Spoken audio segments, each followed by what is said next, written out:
Okay, so the next thing I'm going to talk about are alerts. Now, alerts are pretty simple to set up. They make use of these two different panels here. Incidentally, if you're wondering what these two things are here, just ignore those. They're just they're some of my admin stuff that I use to help you guys and support you all. They're not actually anything you're missing out on. I've just realised now I'm logged in with my admin account making all these tutorials, so I thought I'd better explain that you don't need to worry about those. They're just admin stuff.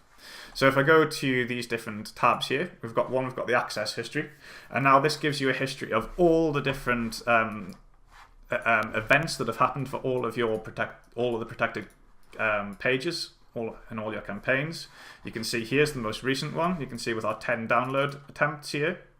You can get lots of information about it. You can see that we successfully accessed this. You can also, if we just search here, we can see statuses where access has failed. So that's a failed login.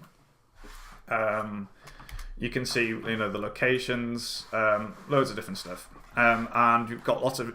So that's sort of like the stats on people actually accessing your verification pages. So it's actually what happens when people access these pages. But we've also got the transaction history, which we talked about earlier. So this is all the sort of IPN messages that we get from PayPal. Usually the only relevant ones are cart in most cases, unless you're using a custom transaction type, as we talked about in earlier in a tutorial. And again, there's lots of different things you can see here. We can see sort of the date things occurred. We can see statuses. So refunds would also show up in here. I haven't had any yet. You can also chargebacks would show it up in here as reversed. So if it says reversed here, that's a chargeback. You can see the price paid. We can see lots of different things. The reason I'm talking about all this is because you can make use of all that data with the alerts. And alerts are very simple. The way to set them up is to enter the email address you want the alert sent to. So in this case, I want it to send to my own email address here. And then you choose which condition. So for example, if I wanted to see an alert, if I wanted an email alert, if one person tried to access a protected page 100 times and was denied.